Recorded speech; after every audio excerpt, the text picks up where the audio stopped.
ناظرین، ہم بات کر رہے ہیں دابۃ الارض کے موضوع پر، جو کہ سب سے بڑی اور آخری علامات و اشراط الساعۃ میں سے ایک ہے۔ گزشتہ ایک ساتھ میں قرآن سے یہ بات بالکل کھل کر واضح ہو چکی ہے کہ دابہ کہتے ہیں حرکت کرنے والی مخلوقات کو جو تیر کر، رینگ کر، چل کر یا اڑ کر حرکت کرتی ہیں۔ اور پھر ہم یہ بھی جان چکے ہیں کہ اللہ سبحانہ و تعالی نے اپنا سارے کا سارا دابہ یعنی ایسی مخلوقات پانی سے خلق کی جو تیر کر، رینگ کر، چل کر یا اڑ کر حرکت کرتی ہیں، اور اس کے برعکس قرب قیام الساعۃ انسان کا دابہ یعنی انسان کی خلق کردہ ایسی مخلوقات جو تیر کر، رینگ کر، چل کر یا اڑ کر حرکت کریں گی وہ پانی سے نہیں بلکہ ارض سے وجود میں آنا تھی، جو کہ آج پوری دنیا میں دندناتی پھر رہی ہیں۔ انسان کا ارض سے وجود میں آنے والا دابہ پوری دنیا میں آج دندناتا پھر رہا ہے۔ ناظرین، اس سے پہلے کہ ہم اس موضوع پر محمد رسول اللہ علیہ السلام کے الفاظ کی روشنی میں بات کریں، ہم آتے ہیں قرآن سے ہی دابۃ الارض کے دوسرے پہلو کی طرف۔ تو ناظرین، کچھ سوالات ہیں، مثلا دابۃ الارض کب ظاہر ہوگا؟ اس کے وجود میں آنے کی وجہ کیا ہوگی؟ آخر وہ قرب قیام الساعۃ ہی کیوں وجود میں آئے گا، اس سے پہلے کیوں نہیں؟ تو ان سوالات سمیت ایسے باقی جتنے بھی سوالات ہیں، ان کا جواب اللہ سبحانہ و تعالی نے قرآن میں صراحت کے ساتھ دے دیا، جیسا کہ آپ سورہ نمل آیت نمبر 82 کو سکرین پر دیکھ رہے ہیں۔ اس میں اللہ سبحانہ و تعالی کہتے ہیں، اور جب واقع ہو گیا ان پر قول یعنی جو کہا گیا تھا، تب نکالیں گے ہم ان کا یعنی انسانوں کا دابہ زمین سے، ارض سے۔ وہ اپنے عوامل کے ذریعے ان سے کلام کرے گا، اس میں کچھ شک نہیں کہ الناس تھے ہماری آیات کے ساتھ نہیں یقین کرنے والے۔ تو ناظرین، سب سے پہلا سوال کہ دابۃ الارض کب نکلے گا؟ ناظرین، یہ کیسا سوال ہے؟ اگر اس سوال کا جواب مل جائے یعنی یہ پتا چل جائے کہ دابۃ الارض کب نکلے گا، تو یہ اس سوال کا جواب جو ہے وہ دابۃ الارض کی نشاندہی اور اس کی پہچان کے لیے انتہائی اہم کردار ادا کرتا ہے۔ یعنی مثال کے طور پر اگر کوئی یہ کہتا ہے کہ دابۃ الارض نکل چکا، تو یہ دیکھا جائے کہ اللہ سبحانہ وتعالی نے جو قرآن میں کہا یعنی کہ دابہ کب نکلے گا، اگر اللہ سبحانہ وتعالی قرآن میں اس کا جواب دیتے ہیں اور بالکل ویسا ہو چکا تو پھر لا محالہ دابہ نکل چکا، اور اگر ویسا نہیں ہوا تو پھر دابہ نہیں نکلا۔ تو ناظرین، سوال یہ ہے کہ دابۃ الارض کب نکلے گا؟ اس کا جواب اللہ سبحانہ وتعالی قرآن میں یوں دیتے ہیں، وَإِذَا وَقَعَ الْقَوْلُ عَلَيْهِمْ أَخْرَجْنَا لَهُمْ دَابَّةً مِنَ الْأَرْضِ۔ یعنی اللہ سبحانہ تعالیٰ اس سوال کا جواب کیا دیتے ہیں؟ اور جب واقع ہوگا قول ان پر یعنی انسانوں پر، تب نکالیں گے ان کا دابہ۔ یعنی دابۃ الارض نے تب نکلنا ہے، تب نکلنا تھا جب اللہ کا قول واقع ہونا تھا، یعنی جو اللہ نے کہا اس نے واقع ہونا تھا انسانوں پر۔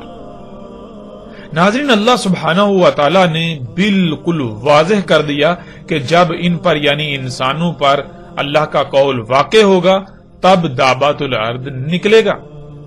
اب سوال یہ پیدا ہوتا ہے کہ آخر وہ قول کیا ہے جس کا واقع ہونا دابۃ الارض کا نکلنا ہے؟ تو ناظرین، اس کا جواب بھی پورے قرآن میں جگہ جگہ موجود ہے، جیسا کہ آپ سکرین پر سورہ ال عمران کی آیت نمبر 62 دیکھ رہے ہیں، وَمَا مِنْ إِلَٰهٍ إِلَّا اللَّهُ۔ سورہ ہود آیت نمبر 26، لَا تَعْبُدُوا إِلَّا اللَّهُ۔ سورہ صفات آیت نمبر 4، إِنَّا إِلَٰهُكُمْ لَوَاحِدٌ۔ سورہ صفات آیت نمبر 35، لَا إِلَٰهَ إِلَّا اللَّهُ۔ سورہ الاحقاف آیت نمبر 21، أَلَّا تَعْبُدُوا إِلَّا اللَّهُ۔ سورہ محمد آیت نمبر 19، فَعَلَمْ أَنَّهُ لَا إِلَهَ إِلَّا اللَّهُ۔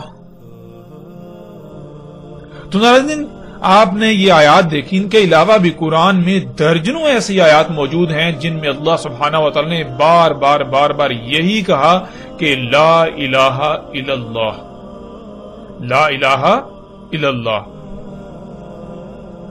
ناظرین ان آیات کے تراجم جو کیے جاتے ہیں ان کا مفہوم کچھ یوں ہے کہ اللہ کے علاوہ کوئی معبود نہیں۔ پھر معبود کسے کہا جاتا ہے؟ وہ بھی ایک خاص نظریہ پایا جاتا ہے، ایک خاص عقیدہ پایا جاتا ہے جس کا حقیقت سے دور دور تک کوئی تعلق نہیں ہے۔ تو ناظرین حق کو سمجھنے کے لیے یہاں ان دونوں الفاظ کی وضاحت بہت ضروری ہے، لفظ الہ اور پھر دوسرا لفظ عبد۔ تو اب آتے ہیں ان دونوں الفاظ کے معنی کی طرف۔ ناظرین ذرا غور کریں، انسان کو دنیا میں لایا گیا تو اس بشر کو کیا کیا صلاحیتیں اور نعمتیں دی گئیں یا کیا کچھ عطا کیا گیا۔ مثلا آپ دیکھیں کہ آپ کو ہاتھ، پاؤں، آنکھیں، کان، ناک اور زبان سمیت جسم کے کتنے ہی اعضاء دیے گئے۔ پھر اس کے علاوہ آپ کو سانس لینے کے لیے آکسیجن، کھانے کے لیے طرح طرح کے پھل، فروٹ، سبزیاں، اس طرح اور کئی نعمتیں عطا کی گئیں۔ پھر ذہانت دی، مال و اولاد سمیت طرح طرح کی صلاحیتیں دی۔ تو ناظرین سوال یہ پیدا ہوتا ہے کہ کیا یہ سب بیکار اور فضول میں عطا کر دیا گیا آپ کو؟ کیا انسانوں کو یہ سب عطا کرنے کا کوئی مقصد نہ تھا؟ قرآن میں کئی مقامات پر اللہ سبحانہ و تعالی نے بالکل واضح کر دیا کہ اللہ سب کچھ حق کے ساتھ خلق کرتا ہے، یعنی اللہ جو کچھ بھی کرتا ہے تو اس کا کوئی نہ کوئی مقصد ضرور ہوتا ہے، وہ بے مقصد کچھ بھی نہیں کرتا۔ اللہ سبحان ہے، یعنی پاک ہے اس سے کہ وہ کچھ بھی بے مقصد کرے، وہ کچھ بھی بے مقصد خلق کرے، وہ کچھ بھی بے مقصد عطا کرے۔ اللہ اس سے پاک ہے۔ ناظرین جب اللہ سبحانہ و تعالیٰ کچھ بھی بے مقصد خلق نہیں کرتا، کچھ بھی بے مقصد عطا نہیں کرتا، تو پھر ظاہر ہے اس نے انسان کو اتنا کچھ عطا کیا تو یہ کیسے ہو سکتا ہے کہ یہ سب کا سب بے مقصد ہو؟ اس نے ہر شے کا کوئی نہ کوئی مقصد ضرور طے کر دیا۔ اب ناظرین اگر تو انسان ان سب کا استعمال، یعنی جو کچھ بھی اسے عطا کیا گیا، اس سب کا استعمال اسی مقصد کے لیے کرتا ہے تو اس کا الہ اللہ ہے، ورنہ اگر وہ جس کے پیچھے اس کا استعمال کرے گا وہی اس کا الہ کہلائے گا، وہی اس کا الہ ہوگا۔ اگر وہ اپنی خواہشات کی تکمیل کے لیے اپنی صلاحیتوں کا استعمال کرتا ہے، اپنی ذہانت، اپنے مال و اولاد کا استعمال کرتا ہے، خواہ ایک رائی برابر بھی عمل کیوں نہ کرے، تو اس کا الہ اس کی اپنی خواہشات ہوں گی۔ اسی کا اللہ سبحانہ تعالیٰ نے قرآن میں بھی ذکر کیا ہوا ہے۔ اگر وہ دنیاوی مال و متاع کے پیچھے اپنی صلاحیتوں کا استعمال کرتا ہے تو اس کا الہ دنیاوی مال و متاع، جسے اللہ سبحانہ تعالیٰ نے قرآن میں بار بار شیطان قرار دیا، یعنی اس کا الہ شیطان ہوگا۔ اس طرح ناظرین آپ جس کے پیچھے اس کا استعمال کریں گے وہی آپ کا الہ ہوگا، اور آپ اس کے پیچھے اللہ کی عطا کردہ نعمتوں، صلاحیتوں، ذہانت، مال و اولاد کا استعمال، یہ اس کی عبادت کہلائے گی۔ لفظ عبد کہتے ہیں غلامی کرنے کو، یعنی جو کچھ آپ کے پاس ہو، جو کچھ آپ کو عطا کیا گیا ہو، جو آپ کے پاس صلاحیتیں ہوں، جو آپ میں صلاحیتیں ہوں، جس کے پیچھے ان کا استعمال کرنا، یہ اس شے کی غلامی کرنا کہلاتا ہے۔ اور ایسا کرنے والا غلام، جسے عربی میں عبد کہتے ہیں، عبد، غلام، عابدو، غلامی کر رہا ہے، یعنی جو اس کے پاس ہے، جو اس کے پاس صلاحیتیں ہیں، جو اس کو عطا کیا گیا، وہ اس کا کسی کے پیچھے، کسی کے کہے کے مطابق استعمال کر رہا ہے۔ ناظرین یہ تھا اللہ کا قول جس نے واقع ہونا تھا کہ لا الہ الا اللہ، یعنی نہیں الہ مگر اللہ۔ اور ناظرین آپ قرآن میں غور کریں تو آپ کو پتا چلے گا کہ جتنے بھی رسول اللہ سبحانہ و تعالیٰ نے بھیجے، کوئی ایک بھی اللہ کا نبی یا رسول ایسا نہیں جس کی یہی دعوت نہ ہو۔ تمام کے تمام اللہ کے رسولوں کی یہی دعوت رہی، ہر رسول نے یہی کہا لا الہ الا اللہ، جیسا کہ کچھ آیات آپ کے سامنے ہیں۔ سورہ الانبیاء کی آیت نمبر 25 میں کیا ہے اس میں بالکل واضح آپ دیکھ سکتے ہیں۔ اس میں اللہ سبحانہ تعالیٰ نے کہا، اور نہیں بھیجا ہم نے تجھ سے پہلے رسولوں میں سے کوئی ایک بھی رسول، اور اگر بھیجے ہیں تو ہر رسول کی طرف ہم نے یہی وحی کیا کہ اس میں کچھ شک نہیں کہ وہ یہی کہے کہ میری طرف اس نے یہی وحی کیا ہے، نہیں الہ مگر میں الہ ہوں، بس میری ہی غلامی کرو۔ یعنی ناظرین، کوئی ایک بھی رسول ایسا نہیں ہوا جس کی دعوت یہ نہ تھی کہ لا الہ الا اللہ۔ ہر رسول کی دعوت یہی تھی۔ یہی اللہ نے اسے کہا کہ ان کو کہو، ان انسانوں کو کہو، دنیا والوں کو کہو کہ اللہ الہ ہے اور کوئی الہ نہیں ہے۔ یعنی ناظرین، یہی اللہ کا قول ہے، اور ہر رسول کے الفاظ کیا تھے آپ اس آیت میں بھی دیکھ سکتے ہیں۔ سورہ صاد آیت نمبر 70۔ نہیں وحی کیا گیا میری طرف، اگر وحی کیا جا رہا ہے تو یہی کہ اس میں کچھ شک نہیں، میں جو بھی ہوں میں ہر لحاظ سے کھول کھول کر متنبع کرنے والا ہوں۔ پھر اس طرح سورہ صاد کی آیت نمبر 65، کہو اس میں کچھ شک نہیں، جو بھی میں ہوں میں متنبع کرنے والا ہوں۔ یعنی تم جو اعمال کر رہے ہو، جو اللہ کے خلاف کر رہے ہو، ان اعمال کے انجام کو ہر لحاظ سے تم پر کھول کھول کر واضح کرنے والا ہوں۔ اور نہیں ہے الہوں میں سے الہ مگر اللہ۔ یعنی تم دنیا میں ایک رائے برابر بھی عمل کرتے ہو تو وہ عمل کیسے کرنا ہے، کیوں کرنا ہے، کب کرنا ہے، اس کا فیصلہ کرنا صرف اور صرف اللہ کا حق ہے۔ اس کے علاوہ کسی اور کی بات پر عمل کرتے ہوئے کوئی بھی عمل نہیں کیا جائے گا۔ تمہیں جو بھی صلاحیتیں دی گئیں، تمہیں جو بھی نعمتیں دی گئیں، تمہیں جو کچھ بھی عطا کیا گیا، اس سب کا استعمال کیسے کرنا ہے، کیوں کرنا ہے، کب کرنا ہے، کس مقصد کے لیے کرنا ہے، یہ سب اللہ سبحانہ وتعالی نے طے کر دیا۔ تو اس کے علاوہ اس سے ہٹ کر تم ان کا استعمال نہیں کر سکتے۔ پھر اس طرح ناظرین سورہ فصلت کی آیت نمبر 6، کہو اس میں کچھ شک نہیں، میں جو بھی ہوں میں بالکل تمہاری ہی طرح بشر ہوں، میری طرف وحی کیا جاتا ہے، اس میں کچھ شک نہیں۔ جو وحی کیا جاتا ہے وہ یہ ہے کہ تمہارے لیے وہ ذات، یعنی تمہارے لیے جو الہ ہے، وہ ذات جس کی بات مانی جائے وہ ایک ہی ذات ہے، جس کی بات مانی جائے یعنی رائے برابر بھی عمل کیا جائے تو کب، کیوں، کیسے کیا جائے، اس فیصلے کا اختیار صرف اسی ایک ذات کو ہے، اس کے علاوہ کسی کو نہیں۔ جو بھی تمہیں صلاحیتیں دی گئی ان کا استعمال کس مقصد کے لیے کرنا ہے، اسی مقصد کے لیے کرنا ہے جو مقصد اس نے طے کر دیا، اس کے علاوہ کسی اور مقصد کے لیے کسی اور کے پیچھے ان کا استعمال نہیں کرنا۔ ناظرین، اب سوال یہ پیدا ہوتا ہے کہ کیوں اللہ سبحانہ و تعالی نے بار بار ایک ہی بات کہی کہ نہیں الہ مگر اللہ؟ اور آپ نے یہ بھی دیکھ لیا کہ ہر رسول کی بھی یہی دعوت رہی کہ لا الہ الا اللہ، یہ تھا اللہ کا قول۔ لیکن اب سوال یہ پیدا ہوتا ہے کہ اللہ نے ایسا کیوں کہا؟ کیوں نہیں ہے الہ مگر اللہ؟ یعنی اگر اللہ کو الہ بنانے کی بجائے اوروں کو الہ بنایا جائے گا تو آخر کیا ہوگا؟ اس سے کیا نقصان ہو سکتا ہے؟ اس سے کیا فرق پڑے گا؟ آخر کیوں منع کیا جا رہا ہے، کیوں روکا جا رہا ہے؟ تو اس سوال کا جواب بھی اللہ سبحانہ و تعالی نے قرآن میں بہت ہی صراحت کے ساتھ دے دیا، جیسا کہ آپ آیت سکرین پر دیکھ رہے ہیں۔ سورہ رحمان کی آیت نمبر 7 میں اللہ سبحانہ و تعالی کہتے ہیں وَوَضَعَ الْمِيزَانَ، اور وضع کر دیا میزان۔ ناظرین، گزشتہ ایک ساتھ میں تفصیل کے ساتھ اس پر بات ہو چکی کہ میزان وضع کرنا کیا ہے۔ اللہ سبحانہ و تعالی نے زمین و آسمانوں میں جو کچھ بھی خلق کیا ہے، تمام کی تمام مخلوقات کو کسی نہ کسی مقصد کے لیے خلق کیا، اور ہر مخلوق کا کوئی نہ کوئی مقام طے کر دیا، اور پھر تمام مخلوقات کو ان کے مقامات پر قائم کر دیا، جس سے ایک بہترین اور پیچیدہ ترین توازن قائم ہو گیا، میزان وضع ہو گیا۔ یعنی زمین و آسمانوں کی مثال بالکل آپ کے جسم کی سی ہے۔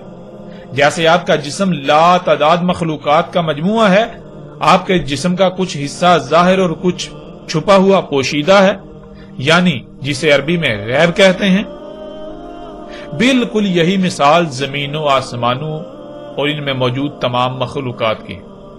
جیسے آپ کے جسم کے تمام اعضاء کا کوئی نہ کوئی مقصد ضرور ہے اور وہ اپنے اپنے مقام پر قائم ہے، جس سے نہ صرف آپ کا وجود ہے بلکہ ایک میزان یعنی توازن قائم ہو گیا۔ جب تک تمام کے تمام اعضاء اپنے اپنے مقام پر رہتے ہوئے اپنی اپنی ذمہ داری کو پورا کریں گے، جس مقصد کے لیے ان کو وجود دیا گیا اس مقصد کو پورا کریں گے، تب تک جسم میں توازن برقرار رہے گا، میزان برقرار رہے گا۔ ورنہ اگر کوئی ایک بھی عضو اپنے مقام سے ہٹتا ہے، اس میں کوئی تبدیلی ہوتی ہے یا وہ اپنے مقصد کو پورا کرنے میں کوئی کمی یا کوتاہی کرتا ہے، تو جسم میں قائم توازن بگڑ جائے گا، جس سے جسم میں خرابیاں ہوں گی، جنہیں آپ بیماریوں کا نام دیتے ہیں، جن کا انجام بالآخر ایک بڑی تباہی یعنی موت کی صورت میں ظاہر ہوتا ہے۔ ناظرین، بالکل یہی مثال زمین و آسمانوں اور جو کچھ بھی ان میں موجود ہے ان سب کی ہے۔ اللہ سبحانہ و تعالیٰ نے ان میں میزان قائم کر دیا، اور پھر اللہ سبحانہ و تعالیٰ نے سورہ الانبیاء کی آیت نمبر 22 میں یوں کہا، اگر تھے آسمانوں اور زمین میں اللہ کے علاوہ الہ، تو آسمانوں اور زمینوں میں سب کچھ درہم برہم ہو گیا۔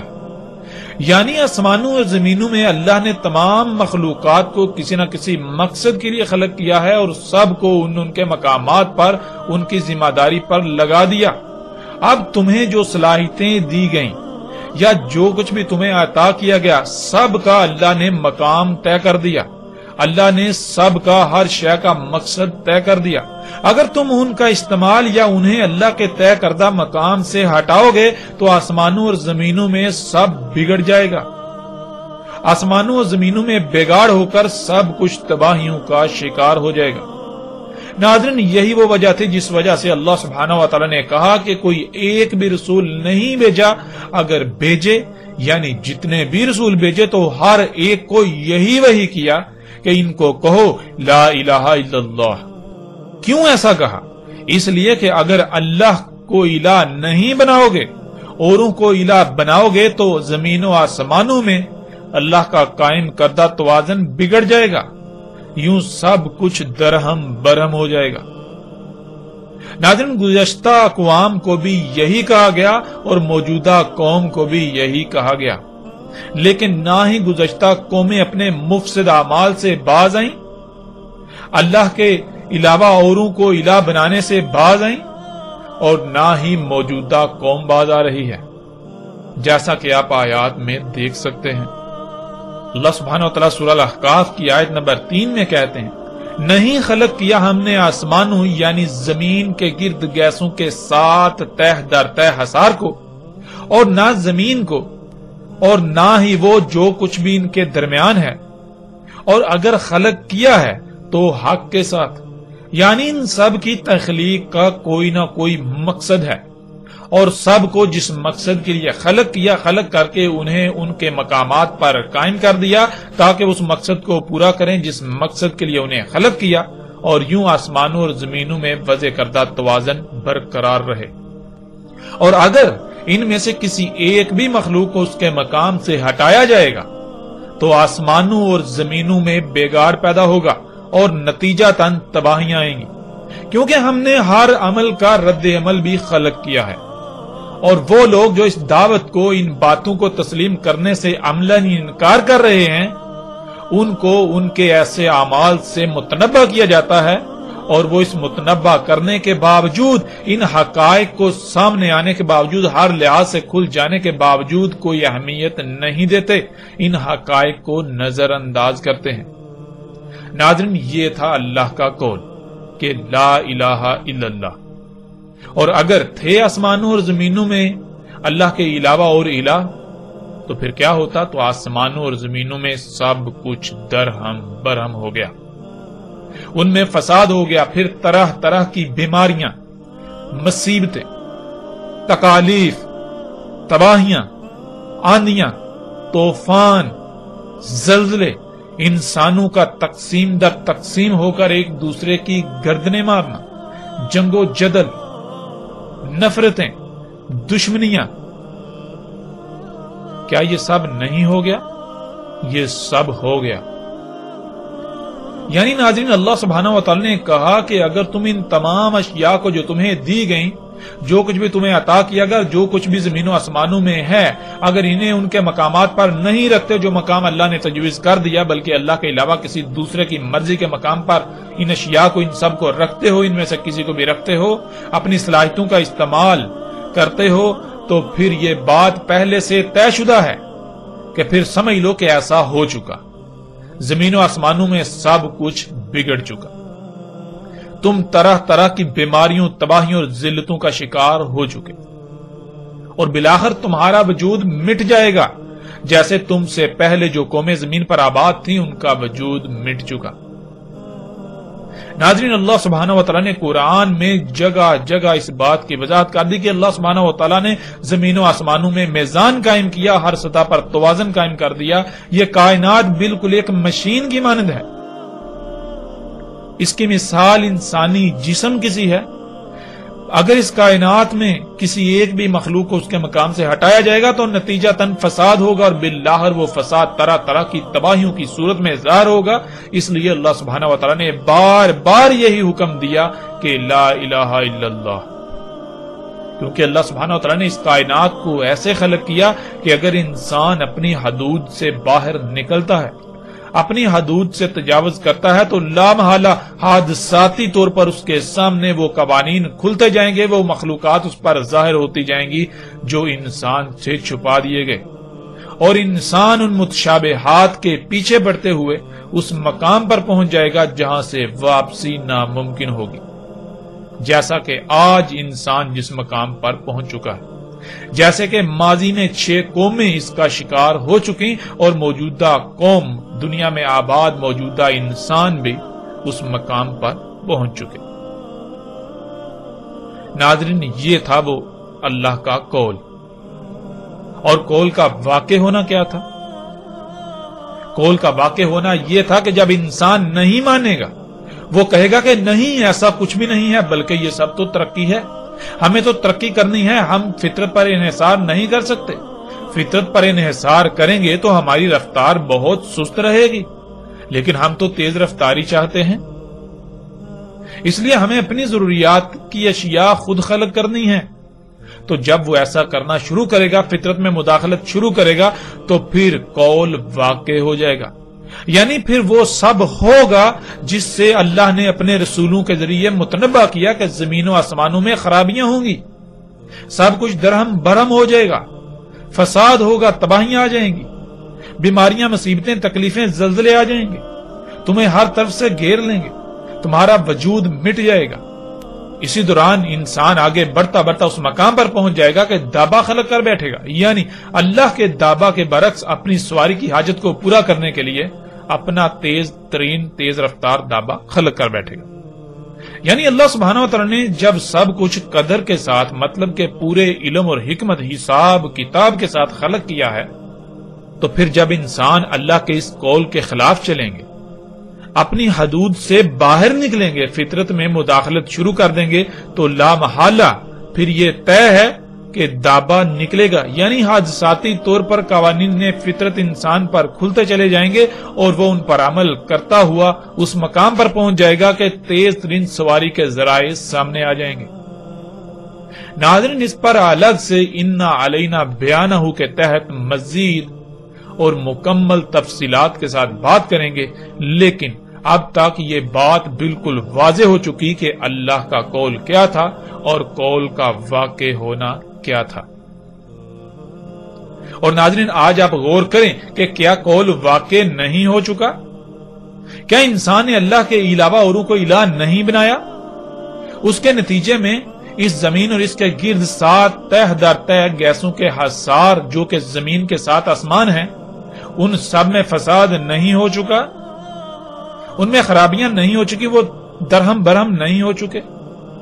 ذرا غور تو کریں، جب انسان نے اللہ کی عطا کردہ صلاحیتوں کا استعمال اللہ کے علاوہ اپنے مقاصد کے حصول کے لیے کیا، تو آج زمین و آسمانوں کی حالت کیا ہو گئی؟ ذرا غور تو کریں، کیا آپ اندھے ہو چکے ہیں؟ کیا آپ مردہ ہو چکے ہیں؟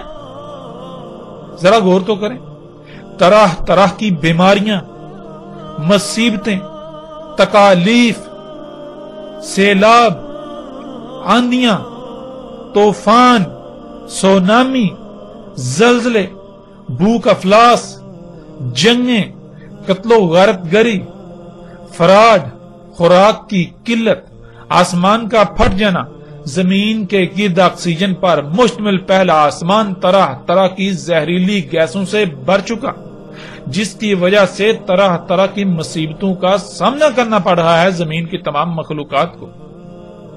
انسانوں کا گروہ در گروہ تقسیم ہو کر ایک دوسرے کی گردنیں کاٹنا، زمین پر انسانوں میں ایک طبقہ امیر سے امیر تر، دوسرا غریب سے غریب تر۔ ناظرین غور تو کریں، کیا یہ سب نہیں ہو چکا؟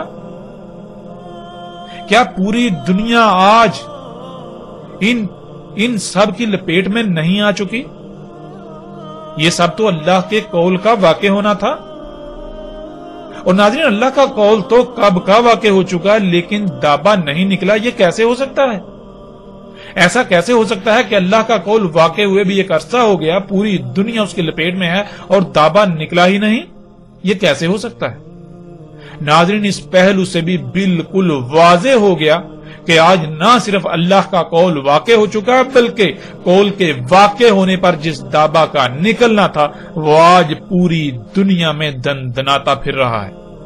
انسان کا دابا جو زمین سے وجود میں آیا، یعنی انسان کی خلق کردہ حرکت کرنے والی مخلوقات جو تیر کر، رینگ کر، چل کر یا اڑ کر سفر کرتی ہیں، حرکت کرتی ہیں، جو پانی سے نہیں بلکہ زمین کے عناصر لوہے، تانبے، پلاسٹک، خام تیل وغیرہ سے وجود میں آیا۔ ناظرین یہ بات جان لیں کہ دنیا کی کوئی طاقت اس کا رد نہیں کر سکتی اور نہ ہی اس بات کو غلط ثابت کر سکتی ہے۔ دابۃ الارض نکل چکا اور ساتھ بالکل سر پر آ چکی، اور ساتھ سے پہلے ایک عظیم عذاب جو کہ القاریہ ہے وہ دروازے پر دستک دے رہی ہے۔ القاریہ جس کے نتیجے میں دنیا کی 70% سے زائد آبادی تباہ کن ایٹمی بموں کی نظر ہو جائے گی، اور تقریباً تمام کے تمام جدید شہر صفحہ ہستی سے مٹ جائیں گے، جس پر تفصیل سے آئندہ ایک ساتھ میں القاریہ کے موضوع کے تحت بات ہوگی۔ ناظرین اسی موضوع پر آگے بڑھنے سے پہلے یہاں ایک اور پہلو پر بات کرنا بہت ضروری ہے، اور وہ یہ ہے کہ حسب معمول باقی تمام موضوعات کی طرح اس بارے میں بھی یہ جھوٹ اتنا پھیلا دیا گیا جو کہ زبان زدے عام ہے کہ زمین سے جانور نکلے گا اور وہ لوگوں سے باتیں کرے گا۔ حالانکہ حقیقت کیا ہے وہ آپ کے سامنے ہے۔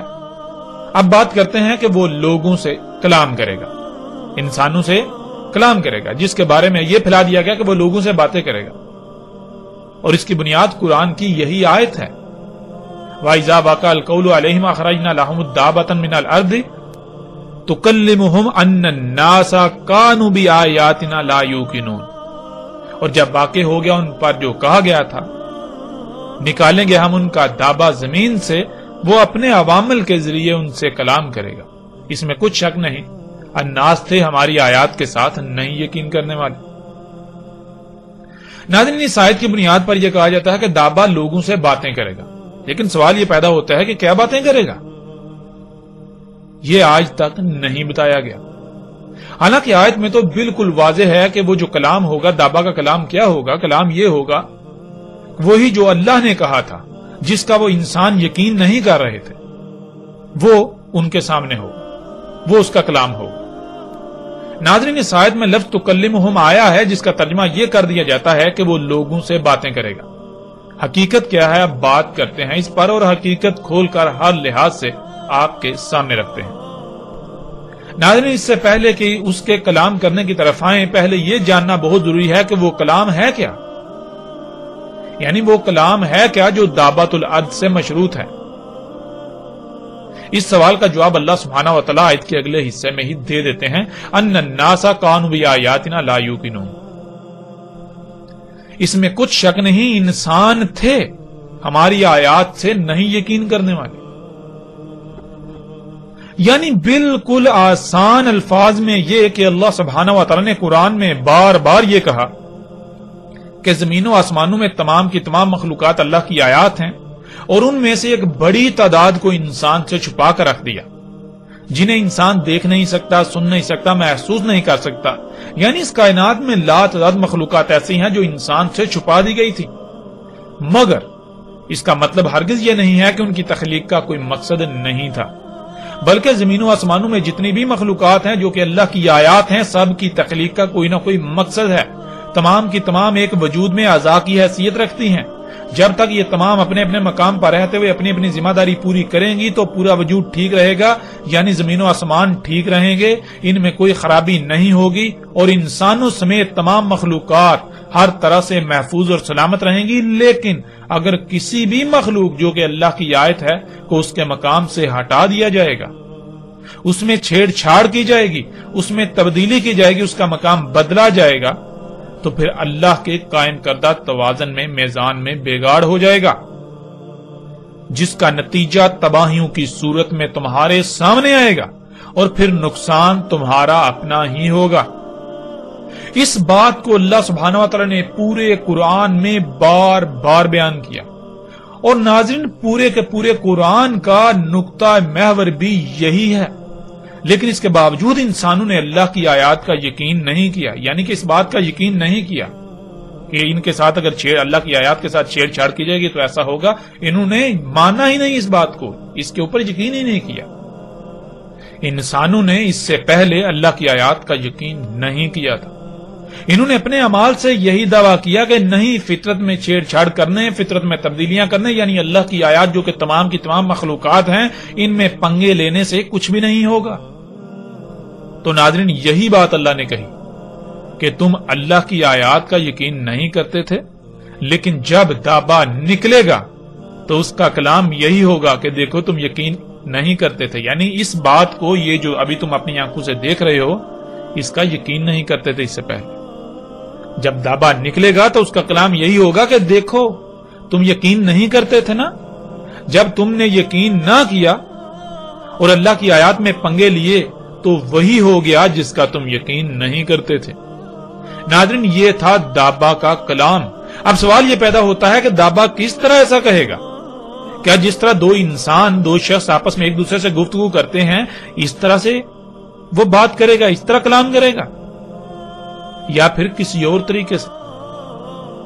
ناظرین ہم گزشتہ ایک ساتھ میں یہ بات بار بار کر چکے ہیں، بار بار کہہ چکے ہیں کہ عربی دنیا کی واحد ایسی زبان ہے جس کا ترجمہ کرنا ناممکن ہے، اور پھر یہ کہ عربی دنیا کی باقی زبانوں کی طرح انسانوں کی تراشیدہ چند الفاظ، محاوروں یا فکروں پر مشتمل کوئی زبان نہیں ہے، بلکہ عربی فطرت کی زبان ہے، عربی اعمال کی زبان ہے، نہ کہ زبان کے الفاظ کا نام ہے۔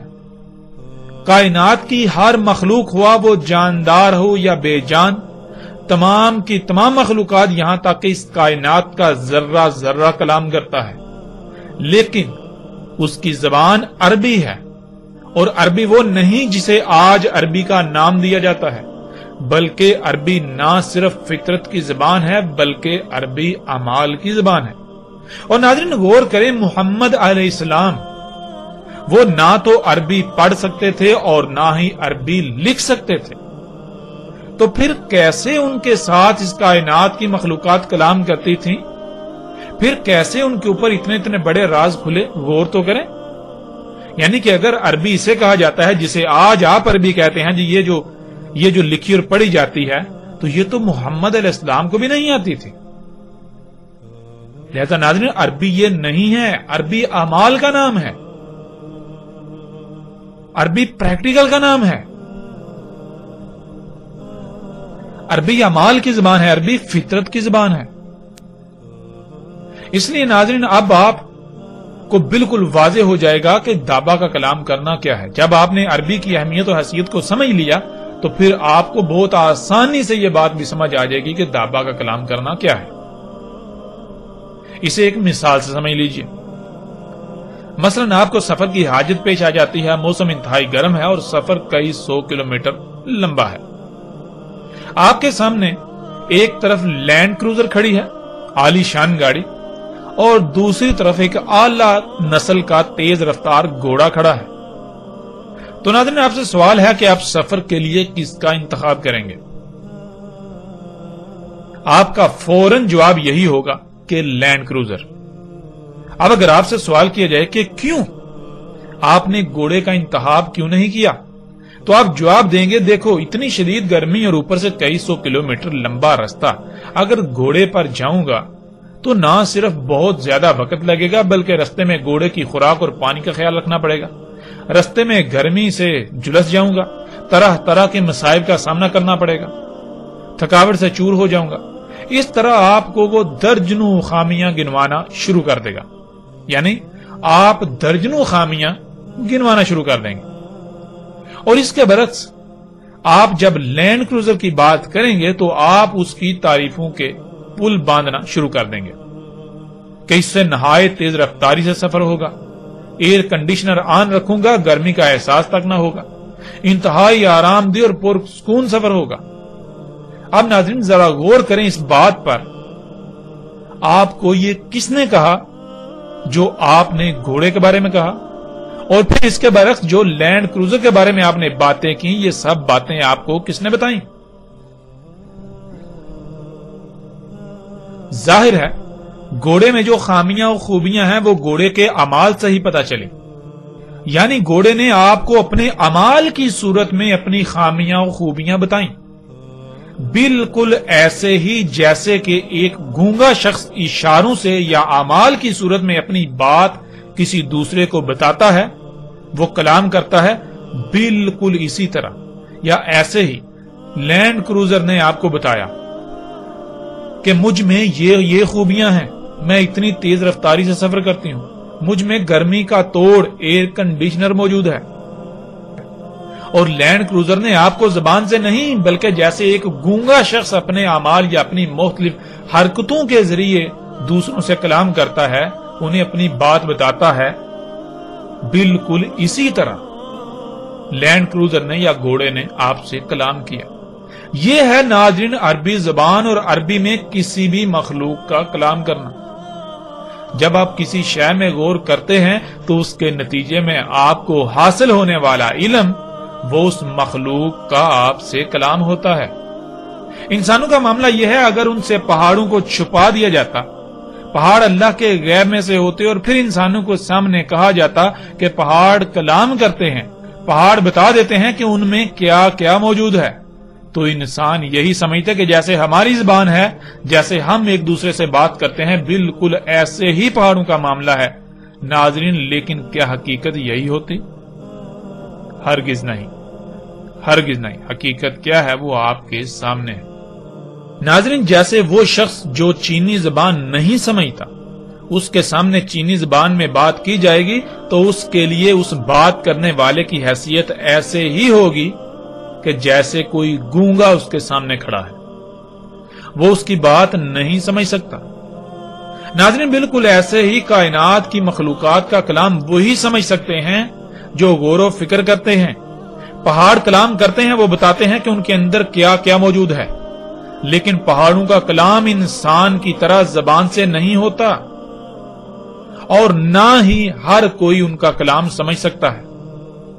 جیسے چینی زبان میں اگر کوئی بات کرتا ہے تو اس کی بات وہی سمجھ سکتا ہے جو چینی پر عبور رکھتا ہے، بالکل ایسے ہی پہاڑوں سے وہی کلام کر سکتا ہے جس کے اندر وہ صلاحیت موجود ہے، یعنی جو غور و فکر کرتا ہے۔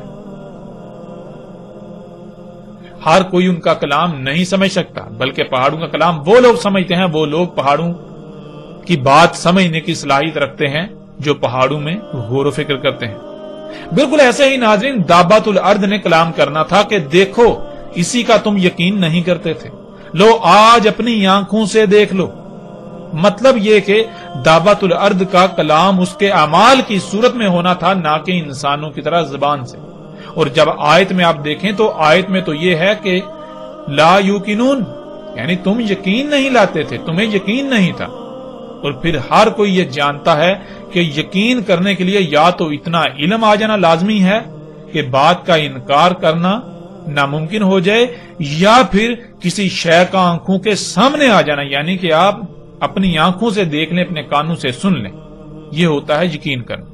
یعنی کہ جب تمہیں زبان سے یہ بتایا جاتا تھا، جب تمہیں رسولوں کے ذریعے اللہ یہ کہتا تھا، اس وقت تم اس بات کا یقین نہیں کرتے تھے، تم یہ نہیں مانتے تھے، یعنی تمہیں یقین نہیں تھا۔ لو آج تم اپنی آنکھوں سے یہ سب ہوتا ہوا دیکھ رہو، آج جب تم اپنی آنکھوں سے ہوتا ہوا دیکھ رہے ہو تو کیا آج تم انکار کر سکتے ہو؟